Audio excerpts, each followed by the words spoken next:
So, start me off with Thursday in Valencia. So that's your first job in Valencia. Talk me through the days leading up to the race. Yeah, so Thursday was my first morning in Valencia. Woke up at the hotel and I went for my first run in Valencia. So I just did a 45-minute easy run. I met up with Brett and Ryan and Jen, and they had a little session because I'd been in Valencia for a bit longer than me and I just travelled in. But I just did my easy 10K run along the running path, and I had coffee with some of the guys after that. And then really the next couple of days leading into the race, it was a lot of go and get a 30-minute flush out massage, walk and get a coffee, go to lunch, start the carb load, a lot of pasta and rice. I did mobility, 4runners mobility on the rooftop every day, trying to get the body just moving better. I had a little bit of a glute med, awareness pain in the week before the race. Coming off the travel, like I talked about in the last video, I've had this hamstring problem for the last 3 years and it'd been quite good in this last month. But obviously, the taper happens and things pop up. And with the travel and then getting to London, I noticed that it was really locked up in my glute med. And so getting a lot of treatment, doing a lot of mobility to try and get that loosened off. And then Friday, I did my last little mini session. So Friday, I just did a 40-minute run all up, but that was 15-minute warm up, 4 sets of 90-second effort, sort of around that marathon pace effort. And a 60-second jog recovery, and then 15-minute cool down. So a really simple, easy, it's really just about, they're more like strides, really, extended strides to get the body at that pace. You're carb loading, you've been tapering, you haven't been running as much, you've kind of got all this energy built up, so it's nice to actually tick the legs over and run a bit faster. Saturday for me was just, get up, get some carbs in, get breakfast number 1 down, and then head out the door for a run. So I just did a 30-minute easy run. It was really, really busy this day, actually the busiest that I've seen it there ever. But I just did my jog, made sure it was really easy and sort of conversational pace. I think I ran 4:38 average for 6 and a bit Ks, 30 minutes. And it does feel good to be moving because at that stage of the carb load, you've been eating so much. You've gone to bed stuffed on Friday night. And then, you just to be moving and be out does feel quite good. But it's a strange one the day before the race. You definitely always feel just like the doubts are creeping in and, you really start to overthink how your body feels and what it's capable of. Yeah, absolutely. And I can absolutely just imagine, like you mentioned, overthinking things. You've been training for this for so long, you've strung together a really good block, and then you mentioned, with your locked up glute med, the doubts that creep into your head. How do you deal with that? How do you quieten those thoughts? I think that we call it paranoia, and a lot of my marathoners would recognize that word, and we laugh about it, but it's just so real. Everyone experiences that, and I think it's really acute in those last few days before a marathon because, you've done so much work. Often it's months, weeks of training. It's not like a 5K where you might have, one and another one 2 weeks later. This is your race that you've been targeting and thinking about and talking about for months. And as soon as you get closer to that day, you just, the pressure might start to amount, or just the doubts, as you said, about how your body's holding up. And I think it is quite common that little niggles come up in that taper week because your body's actually reducing the load and you start to feel the little things that were being masked because of the high training volume. So it's just a matter of trying to recognize that it's normal and that everyone is going through those same feelings. And for me, I was very positive leading into this race because I know I've got months and years of work behind me, but realistically, the last month hadn't gone quite how it should have in my training block. Just in terms of the sessions, I was still getting the volume in, still ticking them off, but the feeling wasn't quite where it should be and the paces weren't quite where they should be either. So it's that fine line of balancing reality, but also just trying to hold this almost not fake, but you just got to be positive because there's nothing else you can do. There's no point being negative. Yeah, for sure. Yeah, so after my shakeout on the Saturday morning, it was just about getting more carbs in, then going to get a little massage flush out, more carbs again at lunch, and then had a little nap, which is nice. And then in the afternoon, we had to do our bottles. So you pick your bottles up make up your bottles. For me, filling them up with my Precision Fuel carb mix. And I actually mixed it with, I did 6 scoops of the carb only mix and 6 scoops of the electrolyte and carb mix. Because the weather was going to be so warm, I sort of looked at that and adjusted my sort of race day fueling to account for the closer to 20 degree temperature weather day. Because normally, for a race where I raced in Nagoya, it was cold, you don't really need to be taking on so many electrolytes during the actual race, but I realised for this one I needed to. And I'm glad I did because I still got cramps anyway. So I feel like there was a lot of people out there who looked like they were cramping, and maybe that, is a factor of that's when people are so into getting the carbs, but actually the sodium and electrolyte ratio that you're taking on is quite important too, especially if there's warmer conditions. I also took on 2 CAF gels during the race and 1 CAF gel on the start line. Actually the most caffeine I've taken on in a race, but I really needed it, and we'll kind of get to it as we talk through the race, but got a lot of fueling on board. I think I have to do the proper calculations, but I think I actually got down like 100 grams of carbs an hour, which is really on the higher end for sure. Yeah. But yeah, so do the drinks, drop them off, pick up your race bib. Had the technical meeting that day too, so we found out about the pace groups, and that's all information to take on board. So then Sunday race day. Yes, Sunday race day. So didn't sleep terribly actually. I was probably in bed from 10 o'clock, and then the alarm went off at 5 a.m. Down for breakfast at 5:15.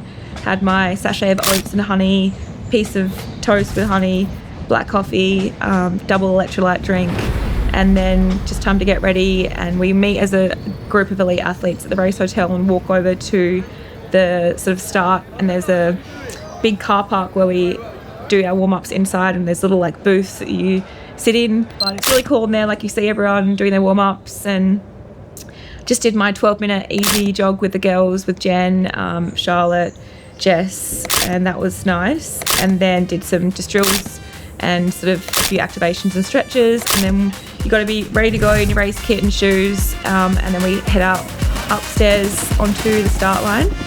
But yeah, the race started, gun goes off, and I was sort of second line of the women. And yeah, my race plan was to actually go with the 71-minute pace group. So it's the same thing that's happened to me twice now, or 3 times in these recent marathons, is there's 2 pace groups around the pace that I want to go. One's a bit too quick and one's maybe a bit too slow. Actually 71 probably would have been perfect, and that was my plan, was to go 71-minute pace, and if I felt strong, have the ability to pick it up and run a second half faster, which probably would have been a better plan for me. But I didn't know what Jess was doing, and she hadn't sort of said what pace she was going to go out at, but I had a suspicion that she was very fit. She'd had a few good performances in the last couple of years, and so I knew she was on for a good one.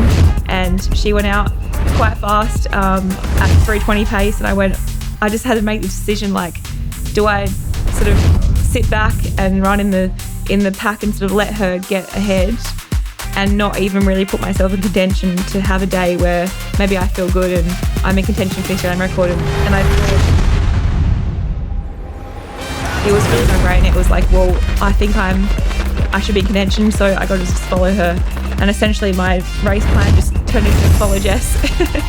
And we went through 5K, I felt pretty good, but just tried to, stay relaxed, run the pace and just lock in. But the drink station came up quickly, got my first drink, and then I think we were 10K, I went through in 33:40 or so at that 3:20:21 pace. And I was still, with Jess at that stage. We weren't in a specific pace group, but we were with a few guys, and we could see the sort of 70 group, and I could sense that the other group wasn't too far behind us either, but we were kind of between those 2 groups. So but by 10K, I was feeling good, but I think by 12K, I sort of realised that I was feeling a little bit stretched already, which is way too early to be feeling stretched in a marathon, but I've experienced that before. It happened to me in Nagoya. I went with the 2:20 pace group because there was nothing else, and I had to make the decision to sort of ease off a little bit. And similarly here, I sort of went, right, Jess is having a great, she's looking really strong, but I need to just make sure I'm running my race. And I think I gradually dropped back a little bit, and by probably 15k, I wasn't running with Jess. I was sort of just like trailing, and I kind of found myself in this terrible no man's land of I wasn't really with anyone, and I remember running alone on a section that was a little bit uphill and it was quite windy, and I was thinking, oh no, like I really should be in a group here. This is way too early to be alone. But we passed through halfway in 70:50, which is actually perfect pace, but I just felt a bit stretched already at that stage. So yeah, I just kept going, but I never really found like a group. I just kept running with, 2 or 3 random guys who would either run, I'd be with them for a bit, one would sort of drop back, one would go in front, and then through the race, I kind of, I remember, catching a couple of guys that I'd sat behind previously. And it's interesting when you see people just kind of, how everyone has a different race play out. But I think for me, it really was sort of just grinding it out in the second half. And it's just not ideal. Like, you should be getting to 21k smooth and relaxed and having momentum and then building. But it's the marathon, it's always in hindsight, and I don't regret my choice because I feel like at least I can walk away knowing that I went with Jess, I put myself in the contention to have a great day and to be on par for that record situation, and I just wasn't good enough on the day. It wasn't my day. But at least I don't sit back and think, I went out at 72 minutes and didn't even give myself a shot. I gave myself a shot, I couldn't do it, and I'm happier having tried than not tried at all. So I guess I accepted that probably from halfway, and I'm always someone who will fight for whatever I can fight for. So at that stage, I'm still fighting for a PB. I knew that I was slowing a little bit, but I was still fighting for a PB. So by 25k, I was just sort of feeling like it was 35k, which is not what you want, but you just tick along the Ks, and there's a bit of a tricky situation where it's a little bit of an uphill, and that sort of somewhere between 30 kilometres, there's quite a bit of a, it's not really a hill, but for Valencia being a flat course, it's the only sort of like uphill of the course, which is a hard spot to have it. And so, from 12k to go, I actually felt like I was stronger than some of the people around me. I was passing guys, I was sort of leading groups that I was running in, and I actually saw a lady, Lorna Solpeter, who's a very good runner. She's probably around like 2:18. I've raced her before, and she was just ahead of me. And I thought, come on, like, just be competitive, like finish up as high as you can. I've come 10th and 8th here before. I'm not sure what place I'm in, but just try and beat the next woman. And then, that sort of gave me a bit of a boost because she ran alongside me as I passed her and sort of tried to go with me, but then she couldn't go with me, and it helped me sort of keep pushing. And in the end, I only beat her by 10 seconds, but it really helped having that person just to kind of to fight to the finish, to be competitive in any sense. And so that really helped. But for me, it just really felt like, my glute and my hamstring were a bit sore going in. I did take anti-inflammatories the 2 days before the race, but it just felt like that was a bit painful, but it was actually both of my glutes and my hamstrings that just felt like they were sort of cramping from 21k, which is too early, but I don't know, that's my weak point. Some people talk about having, massive quad cramps, but for me, it's the hammies and glutes. And so it was just really it wasn't like I was breathing really hard. It was just like my legs, my body just wouldn't sort of move in the smooth momentum that I wanted it to move. But again, there's so many things that can be the reason for that. So by 30k, my average pace slowed to 322s, which was still on PB pace, really. But by the end of the day, I think my average had slowed to a 324 average. So I'd been on that 321 average all the way till halfway. And then obviously it slipped further in that second half. But coming from to that 35k point, I think when I cross 35Ks, I know that I'm home. It's this feeling like, obviously there's so many things that still could happen in a marathon, but if I can get to 35Ks, like, I'm getting to the finish. And I got to my last drink station, 40K, it's like 40.3K, and I still grabbed it. I had like 2 or 3 sips, chucked it, and it was just like fight to the finish, sprint. and you're seeing like it's so loud through these sections, especially with like 2K to go. People are lining the whole course. There's drums beating, there's music playing. You know, it's a challenge. Of course, you feel like your body's giving up on you, and you're so like you're screaming from the inside out for you just to be over. But even in that moment when I was really struggling, I was still enjoying it because it's like the atmosphere is just incredible. And at that stage, you know you're going to get to the finish line, so you can kind of put up with the pain for another 2Ks. And I was sprinting, and then you kind of see like 2K to go, 1K to go, 900 to go, 600 to go. And I knew I was going to get under 224. And I was like, okay, that's a solid day. Like a 223, you know, I can pretty much run a 223 marathon any day of the week. So I was just, you know, fighting for every second. And I guess something about me is, yeah, even if I was, you know, I was off a PB, my PB is 222.59 from last year. I was 36 seconds away from that, but I'm still fighting for every single step. And I don't know, there could be, you know, Lorna could have been right on my shoulder. She was only 10 seconds behind. And as it turns out, the girl in front of me was only 10 seconds in front of me. So it really can be quite crucial to sprint for every second. So I finished 7th overall. Really happy to get another top 10 finish, 3 years in a row. And yeah, 223.35. It's my 4th fastest marathon. I've done 7 now, so I'm definitely learning. I started the marathon 3 years ago in 2022. I still feel like I've got so much to learn, and every marathon that you do, you can take away the good, the bad, pros and cons of it and learn from it. So I definitely will learn a lot from this one. And while, you know, it was a while off what I wanted to achieve, and, you know, I didn't get a PB, it's still success in the sense of finish, you know, placing and consistency. And one of the things I like to think about is being as consistent as you can as an athlete is so important, because it's my job, you know, and I want to be able to consistently perform in races, be invited back to races, and it's not any one performance that can kind of make your career. It's sort of, it's what you can do over your whole career. So I still feel like there's heaps of, you know, heaps to look forward to and to achieve, and it leaves me really hungry to do that. But I don't feel like it was a failure. And yeah, I feel proud to have pushed through those really hard moments. And incredible to see like Jess running the Australian record.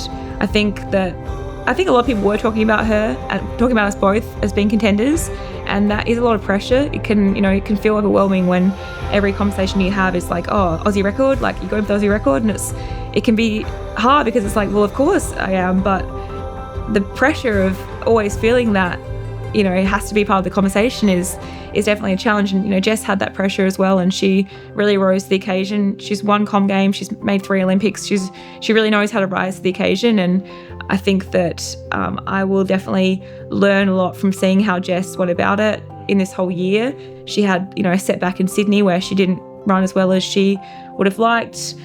She's had, you know, an incredible last 2 years after the Paris Olympics in the marathon, coming 13th last year. And she's 38, she's got 2 kids, she juggles a lot, and she's done her 20th marathon and finally run something that she's really proud of to get that Australian record. So well deserved. And it's a very cool time to be in when the bar is just constantly rising. And, you know, Jess lowered the record by 9 seconds. I think it's still within my capabilities to go for that record in the future. And definitely that's going to be a goal that I'll keep working towards. But obviously I have to sort of look at the whole year, look at my marathons this year and work out how I can improve from here, because I can run 223, 222 high a lot, but how do I make that next jump?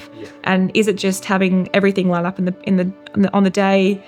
I think maybe it's focusing on the marathon now and really just trying to hone in and get that long-term progression there, and not dabbling in the 1500 and the 3K and the 5K and everything else, but really committing to the roads and the marathon.